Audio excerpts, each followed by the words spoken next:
Hello दोस्तों, refix India के YouTube channel पे आपका फिर से स्वागत है।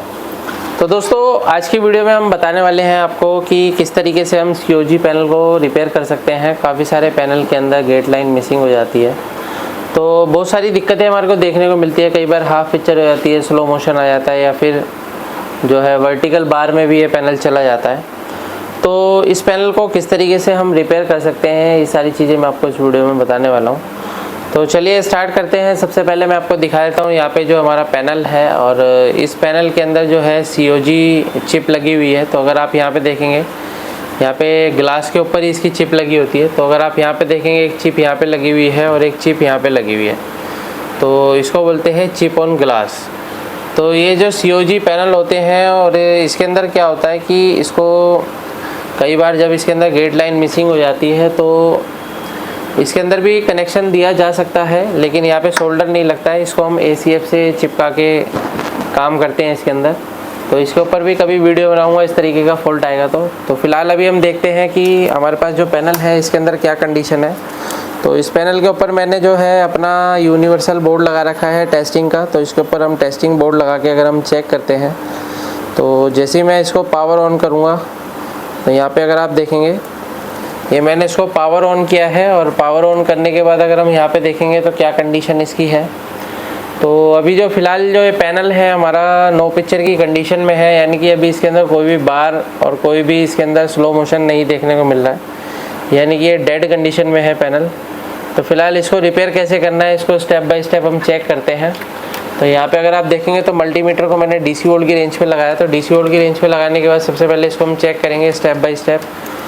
तो यहाँ पे अगर आप देखेंगे तो यहाँ पे 12 वोल्ट की सप्लाई है, जो कि इसकी बिल्कुल परफेक्ट तरीके से हमारी 12 वोल्ट की सप्लाई ओके बन रही है। और 12 वोल्ट के बाद इसके अंदर और भी वोल्टेज बनती है, जैसे VGH, VGL, AVDD। तो यहाँ पे अगर हम देखते हैं तो यहाँ पे हमारे को 3.3 वोल्ट की सप्लाई मिल रहा है। और यहाँ पे अगर हम देखते हैं तो यहाँ पे हमारे को 3.3 वोल्ट मिल रहा है। उसके बाद और भी सप्लाइयाँ अगर हम चेक करते हैं तो इसके अंदर काफ़ी सारी सप्लाइयाँ जैसे बनती हैं, तो हमारे को यहाँ पे चेक करना है। तो यहाँ पे हमारा V ऑन लिखा हुआ है। तो यहाँ पे अगर हम देखते हैं तो यहाँ पे हमारे को कोई भी वोल्टेज देखने को नहीं मिल रहा है। अब अगर हमारा इस तरह की कंडीशन है, यहाँ पे अगर आप देखेंगे तो VGL लिखा है, तो यहाँ पे VGL पे भी कोई भी वोल्टेज हमारे को नहीं मिल रहा है। तो फिलहाल इसके अंदर जो दिक्कत है, यानी कि सेकेंडरी वोल्टेज हमारी नहीं बन रही है, यानी प्राइमरी वोल्टेज बिल्कुल ओके है, यानी कि 3.3 वोल्ट की सप्लाई हमारी बिल्कुल परफेक्ट तरीके से बन रही है।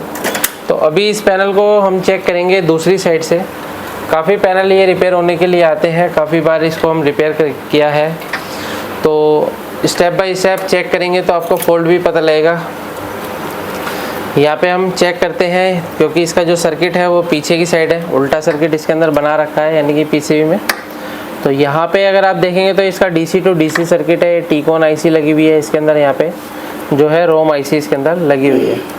तो अगर हम इसके अंदर चेक करते हैं स्टेप बाय स्टेप करके, तो यहाँ पे अगर हम देखेंगे तो सबसे पहले टीकॉन IC के अंदर अगर आप देखेंगे तो 1.8 वोल्ट की सप्लाई ओके है।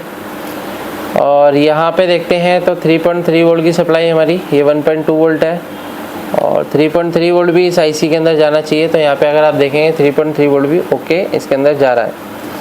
उसके बाद अगर हम यहाँ पे देखते हैं तो पिन नंबर 8 पे भी 3.3 वोल्ट की सप्लाई हमारी जा रही है।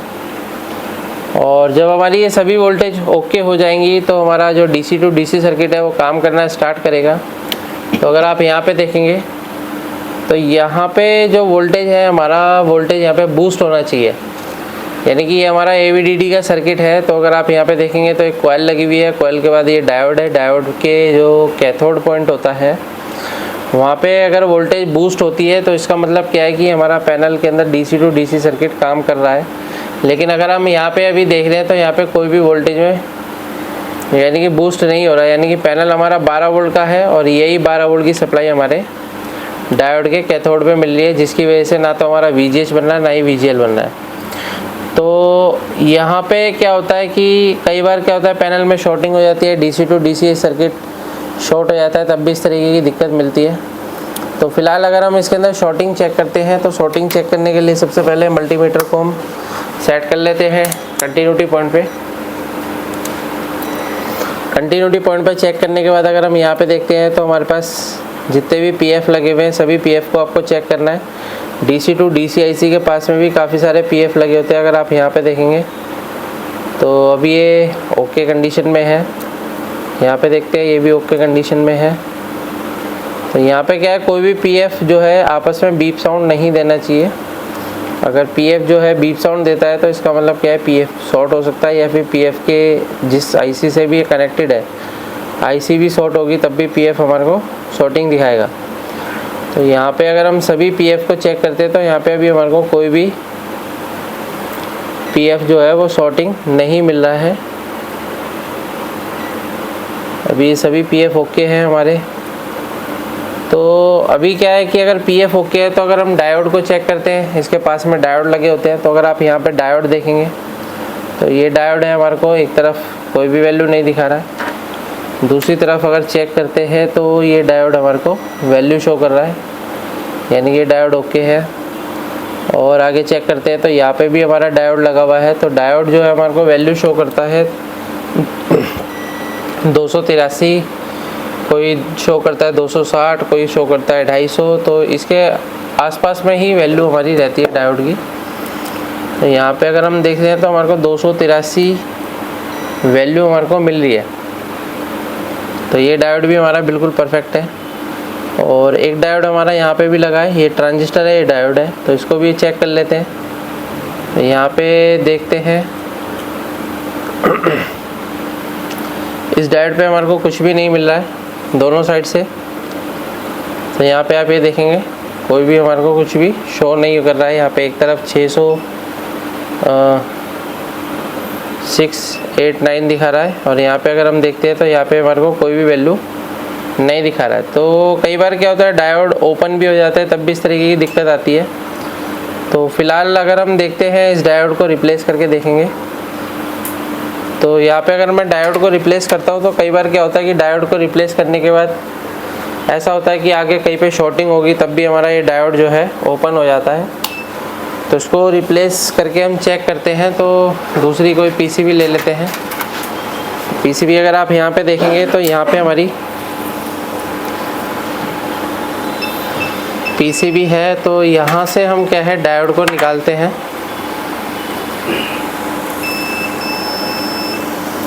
तो यहाँ पे हमारे को एक डायोड लगा हुआ मिल रहा है। तो यहाँ पे से मैं एक डायोड निकालता हूँ, यहाँ पे लिखा है D। तो PCB है ये हमारे पास स्क्रैप में होनी चाहिए, क्योंकि हम रिपेयरिंग करते हैं। तो इस तरीके की PCB अगर हमारे पास रहती है तो काम करने में थोड़ा आसानी हो जाती है, क्योंकि एक एक डायोड हम मार्केट में लेने जाना पॉसिबल नहीं है। तो ये मैंने डायोड को निकाल लिया है। इसके डायोड को हम रिप्लेस करते हैं, और इस डायोड को हम लगा के चेक करेंगे क्या कंडीशन है इस डायोड की। तो ये मैं यहाँ पे लगा देता हूँ। अब देखिए ये जो डायोड हमने लगाया है, इसको अगर हम चेक करते हैं, ख़राब डायोड को हम साइड में रखते हैं। इसको साइड में पकड़ो। तो इसको अगर हम सेट करके चेक करते हैं DC वोल्ट, यहाँ पे हमने डायोड मोड पे चेक करा, सेट करा है मल्टीमीटर को, और यहाँ पे अगर हम चेक करते हैं तो ये हमारे को वैल्यू शो कर रहा है। तो धीरे धीरे ये जो वैल्यू है हमारी, देख सकते हैं कई बार क्या होता है कि टेम्परेचर की वजह से एबनॉर्मल वैल्यू दिखाता है। तो यहाँ पे जो हमारे को वैल्यू दिखा रहा है 568 दिखा रहा है, यहाँ पे 569 दिखा रहा है। तो अप्रोक्स हमारे को सेम वैल्यू दिखा रहा है, यानी कि इसका डायोड और ये वाला डायोड दोनों ओके कंडीशन में है। तो अभी हम सेट को ऑन करके देखते हैं पैनल की क्या कंडीशन है, क्या वोल्टेज बूस्ट होती है या नहीं होती है। कई बार क्या होता है ये IC हमारी प्रोटेक्शन में चली जाती है, जिसकी वजह से हमारा कोई भी वोल्टेज इसके अंदर नहीं बनेगी, या फिर इस IC में शॉर्टिंग होगी, तब भी हमारा ये डायोड जो रहता है ख़राब हो जाता है। तो इसको हम चेक करते हैं, मल्टीमीटर को सेट कर लेते हैं वोल्टेज रेंज पे, और यहाँ पे अगर हम देखते हैं तो हमारे को डायोड पे देखिए 29 वोल्ट की सप्लाई हमारे को देखने को मिल रही है। मल्टीमीटर पे देख सकते हैं आप 29 वोल्ट ओके है। और यहाँ पे अगर हम इस डायोड पे चेक करेंगे तो यहाँ पे जो वोल्टेज है हमारा, ये देख सकते हैं 16 वोल्ट की सप्लाई हमारी बूस्ट हो चुकी है। पहले हमारा ये वोल्टेज नहीं बूस्ट हो रहा था, जिसकी वजह से क्या है, जब तक AVDD वोल्टेज नहीं बनेगा तब तक VGH और VGL नहीं बनेगा। और इस DC टू DC सर्किट के अंदर ये होता है कि कोई भी अगर वोल्टेज नहीं बनेगी तो DC to DC IC protection में चली जाती है। तो भी अगर आप यहाँ पे देखेंगे तो पैनल हमारा फर्स्ट क्लास कंडीशन में चल रहा है। तो इस तरीके से हम किसी भी पैनल को आसान तरीके से रिपेयर कर सकते हैं। वीडियो आपको पसंद आए तो वीडियो को लाइक करें, शेयर करें, कमेंट करें। Thank you friends.